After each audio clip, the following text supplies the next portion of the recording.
selama berpuasa nih dok, bagaimana sih dok cara mengatur nutrisinya? Kalau diet kayaknya makan satu piring dengan gizi yang lengkap, gizi seimbang itu apa nggak kebanyakan dok?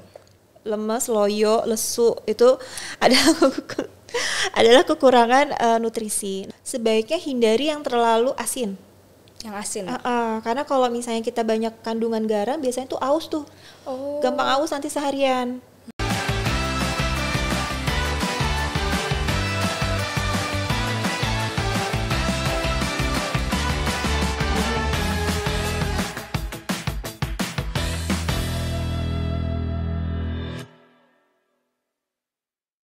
Halo sobat semua, selamat datang kembali di Orkestra Obrolan Kesehatan Antariksa.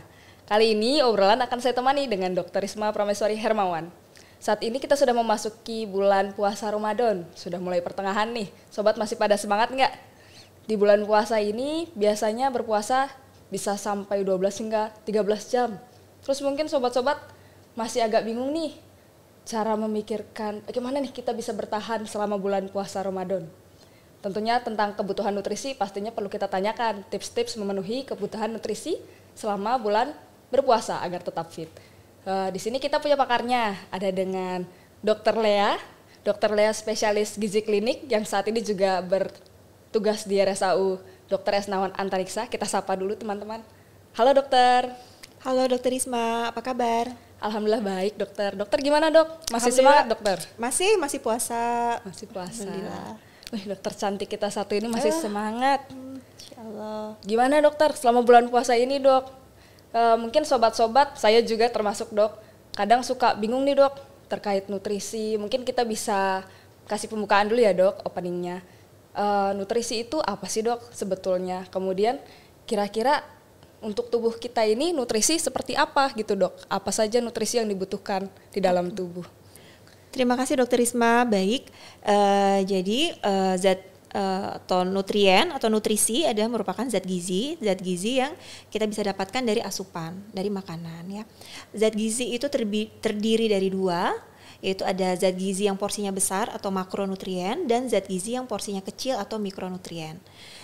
Makronutrien itu terdiri dari karbohidrat, kemudian protein, lemak. Karbohidrat itu ya seperti nasi, kentang, kemudian protein lauk-laukan ya, lauk hewani, ayam, ikan, tahu, tempe, kemudian lemak seperti minyak. Nah itu adalah makronutrien, penyumbang energi terbesar dalam tubuh kita. Kemudian ada lagi namanya mikronutrien, terdiri dari dua, yaitu vitamin dan mineral.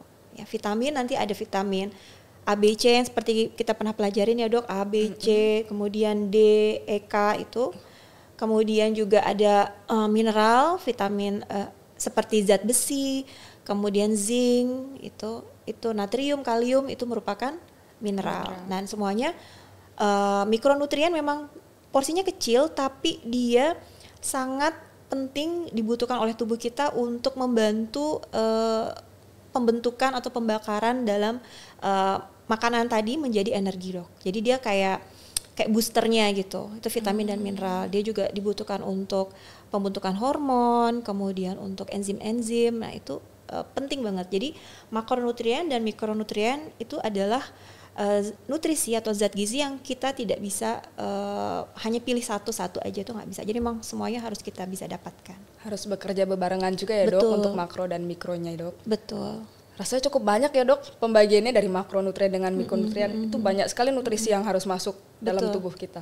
Kemudian kalau untuk selama berpuasa nih dok, bagaimana sih dok cara mengatur nutrisinya? Kan itu cukup banyak ya dok untuk kita pilih-pilih lagi dok. Kira-kira bagaimana dok cara mengolah nutrisi selama bulan puasa ini ya dok? Iya.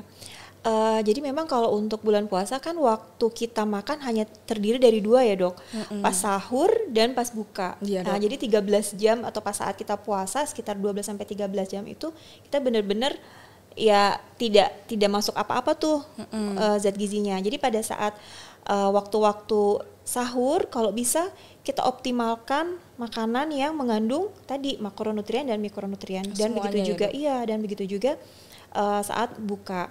Mungkin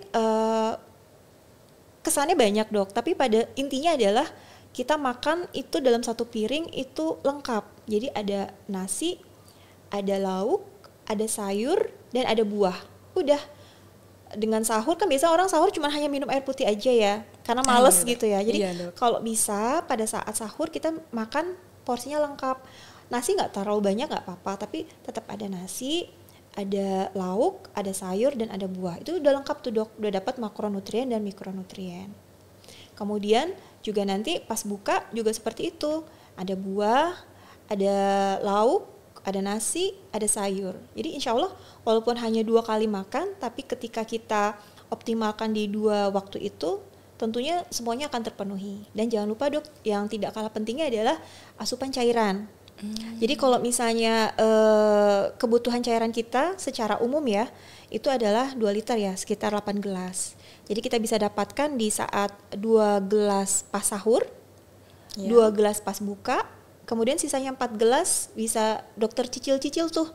Dari dokter sholat isya, terus taraweh, sampai tidur. Itu. Mungkin itu. Berarti cukup ya dok kalau misalkan memang satu piring kita itu, kalau orang dulu bilang 4 sehat 5 sempurna dok. Benar. Tapi sekarang diganti jadi gizi seimbang. Oh begitu, gizi seimbang ya dok. Ya, jadi kalau satu piring kita gizi seimbang, kita bisa kuat nih selama menjalani puasa ya dok. Selama 13 jam ya dok. Betul. Yang biasanya makan sehari bisa 3-4 kali. Betul. Dibatasi 2 kali cukup berarti ya dok. Betul, cukup. Baik dok. Bagaimana kalau misalkan ini dok, kalau sekarang kan zamannya beberapa sobat mungkin lagi yang menjalankan diet dok. Nah kalau diet kayaknya makan satu piring dengan gizi yang lengkap, gizi seimbang itu apa nggak kebanyakan dok? Oh oke. Baik, intinya memang kalau untuk diet lagi ingin menurunkan berat badan, yang kita lakukan adalah defisit kalori dok. Jadi kita makan di bawah apa yang kita butuhkan, sehingga energi yang masuk lebih sedikit daripada energi yang kita keluarkan. Akhirnya kan cadangan energi seperti lemak dalam tubuh kita akan terkikis tuh untuk menutupi kekurangan energi yang tadi yang kita yang karena kurang dari asupannya, defisit kalori. Nah, terus bagaimana cara mengantisipasinya gitu? Tapi kita tetap bisa dapat makronutrien dan mikronutriennya. Ya, betul, intinya sih dok, tentunya kita defisit kalori tadi. Penyumbang energi yang terbesar itu biasanya dari karbohidrat. Jadi mungkin karbonya kita bisa kurangin. Jadi kalau bisa dalam satu piring itu misalnya kita yang bisanya nasinya 1 centong jadi setengah centong. Kemudian nanti ada lauk hewani itu jangan sampai dikurangin. Jadi tetap lauk itu harus banyak karena protein itu adalah modal dalam pemeliharaan sel-sel. Jadi jangan sampai kita kita diet tapi rambut rontok, nutrisinya kurang gitu ya. Jadi protein tuh harus penuh, misalnya 2 potong. Kemudian nanti sayur. Nah, sayur bisa lebih banyak tuh. Jadi bisa hampir setengah dari si piring biar lebih mengenyangkan. Kemudian nanti sama buah. Itu udah cukup sih dok, masuk itu tuh. Berarti tetap masuk semua, cuma masuk porsinya semua. Cuma porsinya. Jadi paling yang kita kurangin adalah si karbohidratnya tuh. Oh gitu ya dok. Berarti tidak perlu khawatir ya dok. Nggak perlu khawatir. Diet itu. Dan yang pasti nanti pas buka jangan makan yang kalorinya tinggi. Oke, makan sedikit nih piring, tapi ternyata takjilnya ternyata kolak, terus ternyata minuman cendol, aduh nggak bisa. Jadi kalau misalnya lagi diet, berarti kita harus hindari gula dan tepung. Jadi karena gula dan tepung ketika masuk pembakaran lemaknya langsung berhenti tuh. Jadi mubazir kan, kita udah puasa nih seharian, berharap kita akan membakar lemak gitu ya. Ternyata ketika masuk gula berhenti pembakaran lemaknya. Gitu. Nah jadi untuk takjil ya paling air putih, buah, kemudian nanti lanjut langsung makan malam yang tadi seperti tadi. Tetap gizi seimbang ya. Tetap gizi seimbang. Tidak boleh terlalu banyak gula ya dok. Betul. Nah ini dok, wah tips dietnya ini bagus banget sih dok sebetulnya. Kayaknya patut untuk dicoba sobat untuk diterapkan di rumah dok. Terus mungkin ini dok, kan kita sudah mengatur-ngatur pola makan diet nih dok, terus memenuhi kebutuhan nutrisi selama bulan puasa ini bagaimana, sudah ada tips juga dari dokter. Kira-kira dok, ada nggak sih dok, misalkan kita sudah menjalani ini, tanda-tanda dok kalau misalkan kita selama berpuasa ternyata kita mengalami kekurangan nutrisi dok. Iya. Jadi biar kita bisa waspada dok nih, jangan-jangan udah kurang langsung kayaknya. Iya benar. Makannya diatur lagi dok. Gitu. Iya. Biasanya sih yang pertama tuh lemas ya dok, pasti lemas, loyo, lesu itu adalah kekurangan nutrisi. Nah nutrisi itu bisa karena kekurangan kalau asupan kita pasti akan asupannya kurang kan ya dok. Mungkin yang biasanya kita makan 1.500 kalori, tapi dalam puasa biasanya kita akan lebih sedikit kalau misalnya kita tanpa gorengan ya. Kalau gorengan biasanya nanti totalnya sama. Tapi misalnya tanpa gorengan hanya makan nasi aja, piring gitu 2 piring nasi di sahur sama di buka satu-satu gitu, itu pasti kalorinya pasti kurang dari yang biasanya, ya kan? Jadi pasti akan lemas, kemudian gampang ngantuk, terus kadang rambut udah mulai rontok, terus kulit kering, itu terus bibir pecah-pecah nih dok yang di sebelah sini. Yang di pinggir-pinggir ini. Iya itu. Jadi itu biasanya kekurangan, paling penting adalah kekurangan protein sama kekurangan vitamin. Jadi mungkin nanti sayurnya bisa dibanyakin lagi, buahnya bisa dibanyakin lagi. Kalau misalnya kita ragu, aku kayaknya aku nggak bisa nih makan sayur yang banyak kalau sahur gitu, jadi nggak bisa ngejar, ya udah berarti kita butuh suplementasi, minum vitamin. Tambahan itu boleh ya dok? Boleh. Karena gimana pun juga untuk ngejar lewat makanan memang agak berat. Kalau misalnya kita hanya 2 waktu itu aja kan dok, benar. Betul dok. Berarti tidak harus pas buka puasa langsung rauk semua, makan semua biar tambah nutrisinya tambah gitu, enggak juga ya dok? Ya kalau misalnya pas buka bisa sih, misalnya makan buahnya bisa banyak, terus proteinnya bisa banyak, sayurnya oke, ya nggak masalah. Jadi kita ngukur diri sendiri. Jadi pada misalnya hari-hari puasa kok kayaknya aku kulitku makin lama makin kering ya, terus kok kayaknya udah gampang sariawan nih di lidah gitu. Terus rambut kok udah mulai rontok-rontok, udah kusam lah gitu kulit. Nah mungkin ini berarti aku kurangan ini nih nutrisi. Coba dicek lagi makanannya gimana. Mungkin ternyata aku kayaknya sayurnya kurang, buahnya kurang. Mungkin bisa ditambahkan dari situ dulu. Terus kalau misalnya ternyata kita ragu akan bisa ngejar atau enggak, ya nggak ada salahnya kita langsung minum suplementasi. Gitu dok. Betul. Terima kasih dok. Ini untuk sobat-sobat biar waspada juga dok di rumah. Iya betul. Karena biasanya tanpa disadari nih dok, apalagi kalau sudah pertengahan gini sudah mulai, sahurnya dengan air putih aja. Benar, udah males ya ibu-ibu ya menyiapkan ya. Ya iya dok, gitu. Nanti aja nyari takjilnya belakangan, gitu dok. Puasa juga lagi besok, gitu dok. Betul. Terima kasih ya dok. Kita lanjut lagi boleh ya dok? Jadi kalau semisalkan nih kita masih berpuasa dok, ada nggak sih dok makanan-makanan yang perlu dihindari selama sahur dan berbuka? Kan kadang ada yang punya riwayat sakit mah itu dok, gitu. Terus makannya, makan apa ya? Takut ini nggak boleh, takut itu nggak boleh. Nanti kenapa-napa? Enggak ya dok? Gimana dok? Oke, baik. Jadi kalau misalnya pada sahur, sebaiknya hindari yang terlalu asin. Yang asin? Karena kalau misalnya kita banyak kandungan garam, biasanya tuh aus tuh. Gampang aus nanti seharian. Terus kemudian hindari kafein. Kafein itu bisa dari kopi, bisa dari teh. Jadi kalau sahur kalau bisa air putih aja. Tetap air putih. Atau jus buah gitu ya. Karena kalau misalnya kafein dia juga akan bikin sering kencing. Kan diuretik ya. Jadi kafein itu ketika kita akan sering kencing tentunya kita akan gampang dehidrasi. Jadi cepat haus ya dok? Iya betul, itu yang dihindari pada saat sahur. Kemudian jangan makan yang pedas, apalagi kalau pedas, asam, apalagi pada yang tadi yang dokter bilang yang punya riwayat sakit mah ya dok. Betul, berarti nanti kan takutnya mengganggu pada saat puasanya ya, malah sakit perut kan nggak enak gitu. Kemudian untuk buka, ya sebaiknya kita harus hindari yang makanan yang bertepung ya dok, bertemuk dan berminyak ya. Karena lagi-lagi tepung itu adalah ujungnya gula, dan gula itu ujungnya adalah penyakit ini dok, yang non communicable disease ya. Jadi penyakit metabolik ya ujungnya, sakit DM, hipertensi itu kalau kebanyakan tepung. Jadi kalau bisa jangan dibatasi lah untuk gorengan. Terus apalagi ditambah dengan minyak lagi, tepung, minyak, wah udah pas. Gorengan ya dok? Gorengan itu harus dihindari. Dan itu juga kan kalau terlalu banyak minyak biasanya akan bikin perut begah. Jadi pas buka puasa makan itu aja udah ngerasa kenyang tuh dokter. Akhirnya nanti makan nasi dan sayur dan proteinnya biasanya udah nggak nafsu lagi ya, paling cuma sedikit-sedikit karena udah kenyang sama si gorengan tadi itu, betul.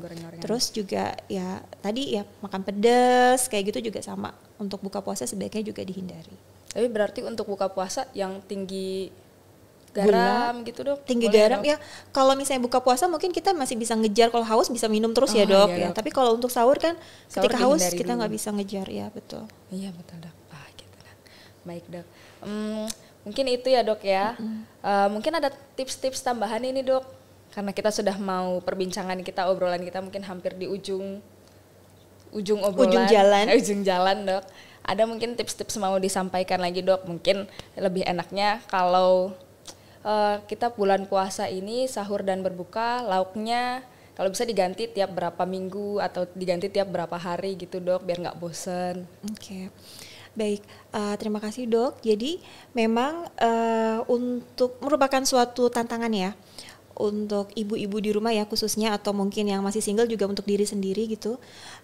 Gimana caranya kita bisa memastikan makanan kita ini gizi seimbang. Jadi memang harus persiapan. Jadi jangan seadanya. Jadi kalau bisa seminggu sekali belanja dok. Jadi udah ada sayur, lauk, buah. Jadi untuk sahur yang tadi dokter bilang kayak udah males nih di kulkas udah nggak ada apa-apa. Jadi udah hanya air putih aja gitu. Atau kalau anak-anak sereal sama susu itu kan kurang ya. Jadi pertama itu dipersiapkan. Kemudian untuk sahur pastikan harus ada karbohidrat, bisa nasi, kentang, kemudian lauk hewani paling penting, bisa ditambahkan dengan lauk nabati, kemudian sayur dan buah. Itu untuk sahur. Untuk porsinya kalau tidak bisa banyak tidak apa-apa, sedikit tapi asalkan lengkap. Itu. Kemudian pas buka dengan air putih atau dengan kurma boleh, air putih dan kurma boleh 3 butir. Kemudian nanti istirahatkan dulu perut, baru makan malam. Makan malam ada nasi, lauk, kemudian sayur dan buah. Nanti habis pulang taraweh masih lapar, boleh. Tapi jangan makan karbohidrat. Karena karbohidrat ya dia maksimal kalau bisa jangan di atas jam 8. Kenapa tuh dok? Ya karena nanti dia bikin gemuk nanti biasanya. Gitu, jadi yang paling aman adalah makan protein dan buah. Pas ketika kita pulang taraweh jam 9 itu kan, kita bisa cemil putih telur atau ayam atau ikan, kemudian dan buah. Baik dok. Berarti porsinya tetap ya dok, gizi seimbang. Iya betul, jadi memang harus dipersiapkan sih dok. Tantangan sih untuk kita ibu-ibu ya di rumah ya. Tapi yang paling penting berarti makronutriennya masuk. Yes. Kemudian mikronya juga masuk ya dokter. Yes, betul. Jadi mereka bisa saling bekerja untuk menjaga nutrisi kita dalam tubuh. Betul, ya, dok? Betul dokter. Baik dokter, terima kasih dokter untuk perbincangan dan obrolan pada kesempatan kali ini ya dok. Ini sangat bermanfaat sekali untuk kami dok. Kemudian mungkin semoga bermanfaat juga untuk sobat-sobat orkestra ya dok. Dokter boleh dadah-dadah dulu dok untuk sobat orkestra. Okay. Mungkin ada tambahan pesan-pesan dok biar sobat orkestra tetap semangat menjaga puasanya selama bulan Ramadan dok. Oke, sobat orkestra tetap semangat ya menjalankan puasa dengan selalu makan makanan yang gizi seimbang. Nah, diingat selalu ya sobat, ini pesan dari Dokter Lea, ahli gizi klinik, spesialis gizi klinik kita. Ya dok, terima kasih dokter. Terima kasih dokter Risma. Mari sobat orkestra, selamat menerapkan dan menjalani ibadah puasa.